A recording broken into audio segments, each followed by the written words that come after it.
तो बड़ी खबर है, मंत्रिमंडल पुनर्गठन को लेकर सियासी हलचलें चल रही हैं। अब थोड़ी ही देर की बात है, लगभग 23 मिनट बाद मंत्री परिषद की बैठक बुलाई गई है। देखिए, इसके समय में बदलाव हुआ है, हालांकि इसका कोई आधिकारिक कारण अब तक नहीं बताया गया है। पहले ये बैठक 5 बजे होनी थी, लेकिन किन्हीं कारणों से इसके समय में बदलाव किया गया। अब ये मंत्री परिषद की बैठक 6:30 बजे शुरू होगी, यानी 23 मिनट के भीतर यह बैठक शुरू होने वाली है। सीएमआर में मंत्री परिषद के सदस्य बैठेंगे और चर्चा करेंगे। फिलहाल प्रभारी अजय माकन सीएमआर पहुंच गए। मंत्रिमंडल पुनर्गठन को लेकर यह अहम बैठक मानी जा रही है। जो नए चेहरे शामिल किए जा सकते हैं, उन पर बातचीत होगी।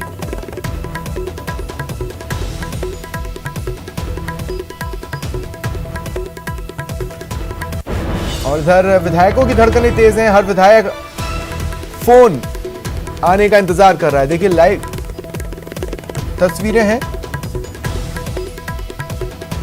और दिनेश हमारे सहयोगी हमारे साथ लाइव जुड़ रहे हैं। दिनेश, तस्वीरें पहुंचाएं।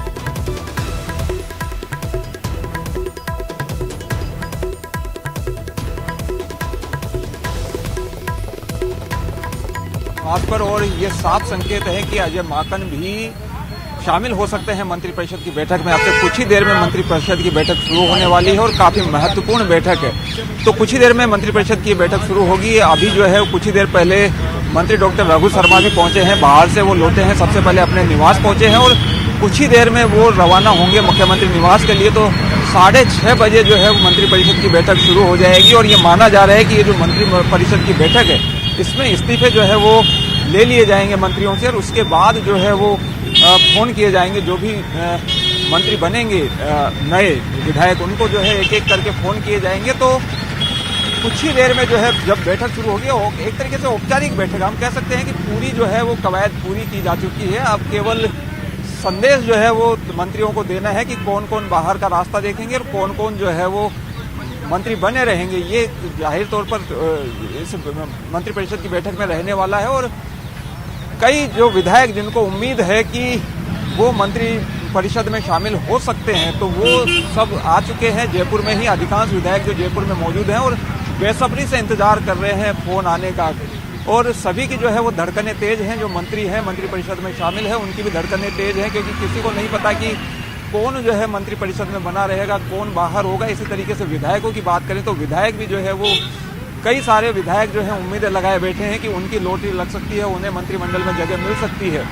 तो वो भी जो है वो जयपुर में डटे हुए हैं और फोन जो है अपने पास ही रखे हुए हैं। ऐसे लगभग कितने विधायक कांग्रेस के हैं जो राजधानी में आ चुके हैं? और अगर बात कर लें, जो कांग्रेस तो वैसे नहीं मानने वाली है खेमेबाजी को लेकर, लेकिन आज जिस तरह की स्थितियां बनी है, वो बनी तो खेमेबाजी को लेकर ही है। तो क्या खेमे विशेष के चेहरे या दूसरे खेमे के चेहरे इस हिसाब से भी नोट किया गया है?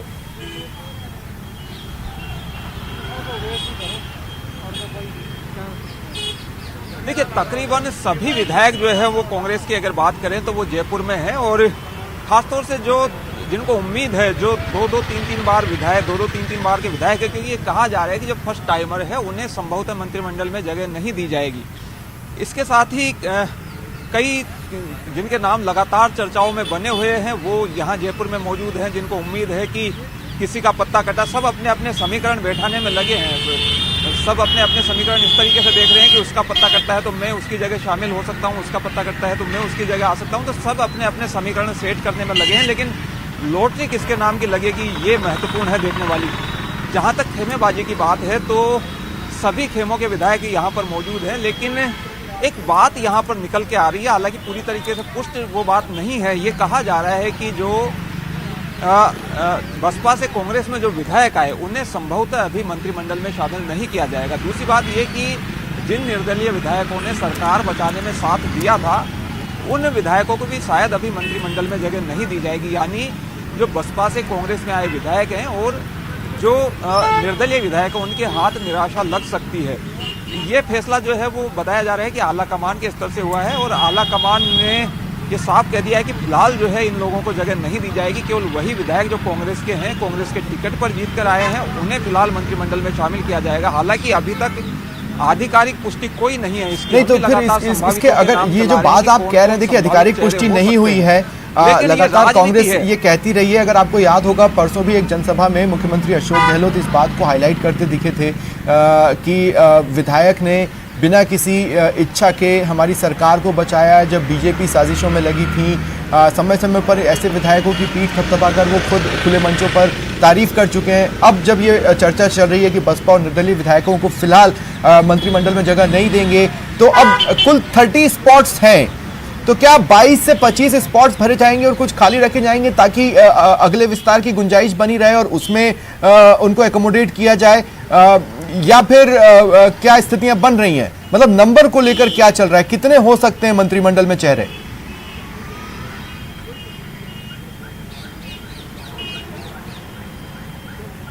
देखिए, अभी जो संभावना जताई जा रही है, जो सूत्रों के हवाले से खबर मिल रही है, वो ये कि अभी कुछ पद जो है वो खाली रखे जा सकते हैं। वो इसलिए कि कुछ जो है वो असंतोष के स्वर उभर सकते हैं, तो उन्हें संतुष्ट करने के लिए कि कुछ जो है पद बाद में भरे जाएंगे ताकि जो भी लोग विरोध के स्वर उठाएं उन्हें शांत किया जा सके कि अगला नंबर आपका भी हो सकता है।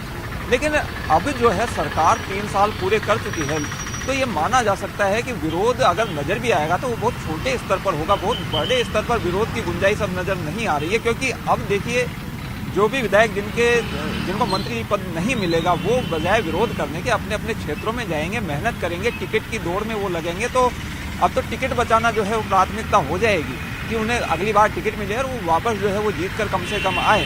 तो विरोध जो है अब बहुत ज़्यादा बड़े स्तर पर नहीं दिखेगा, ऐसा माना जा रहा है। जहाँ तक बात है कि मुख्यमंत्री अशोक गहलोत लगातार ये बात कह रहे हैं कि जिन लोगों ने सरकार बचाने में साथ दिया सरकार का, उन्हें वो भूलेंगे नहीं, और ये बात लगातार कहते आए हैं मुख्यमंत्री। समय समय पर उन्होंने बात कही, कुछ दिन पहले भी उनका ये बयान आया था। लेकिन आज किसान विजय दिवस के रूप में जो सभा एक आयोजित हुई थी सिविल लाइंस फाटक पर, उस पर मुख्यमंत्री अशोक गहलोत ने एक बात कही कि पता नहीं किसकी लॉटरी लगेगी, ये सब जो है वो या तो अजय माकन जानते हैं या आला कमान जानता है।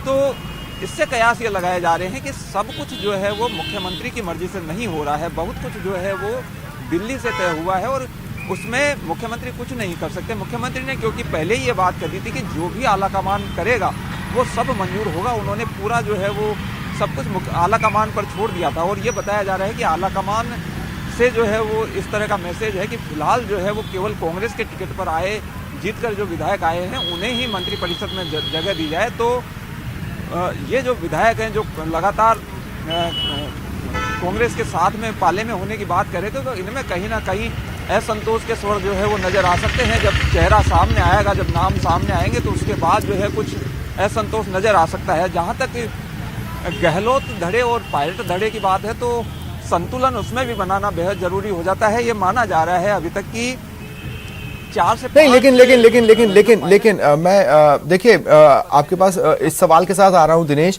कि जब धड़े की हम बात करते हैं तो कुछ चेहरे होते हैं जो खाटी तौर पर एक पर्टिकुलर खेमे के ही माने जाते हैं।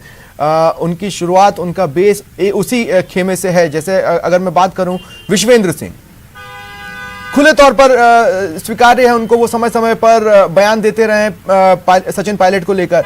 अब मेरा सवाल आपसे यह है कि जब आप ये कह रहे हैं कि फर्स्ट टाइमर को जगह नहीं, इस फॉर्मूले पर बात हुई है, यानी एक्सपीरियंस को तरजीह देंगे, यानी बहुत ज्यादा ये मंत्रिमंडल युवा मंत्रिमंडल नजर नहीं आने वाला है, बल्कि ये या तो मिडिल एज या फिर ओल्ड ही मंत्रिमंडल नजर आ सकता है।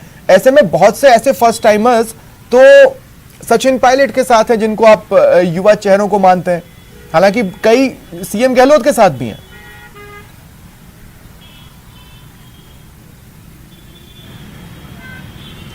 बिल्कुल, देखिए जब मंत्रिमंडल का गठन हुआ था राजस्थान में, उस वक्त भी ये फॉर्मूला रहा था कि फर्स्ट टाइमर को जगह जो है नहीं दी गई थी। और ये एक मजबूरी भी है, क्योंकि देखिए सबको मंत्रिमंडल में शामिल नहीं किया जा सकता। एक स्क्रूटनी का एक कोई ना कोई तरीका जो है वो जरूर निकाला जाता है।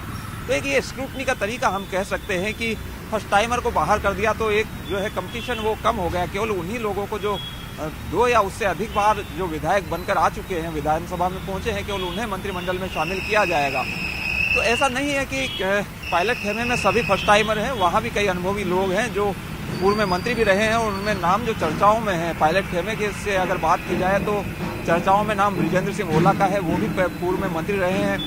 पूर्व केंद्रीय मंत्री शीशराम ओला के पुत्र वो हैं और कद्दावर जाट नेता के तौर पर उनकी पहचान है। इसके साथ ही मुरारीलाल मीणा हैं, दौसा से विधायक हैं और वो भी पूर्व में मंत्री रह चुके हैं। उनका नाम बड़ा चर्चा में है कि उन्हें जो है मंत्रिमंडल में शामिल किया जा सकता है।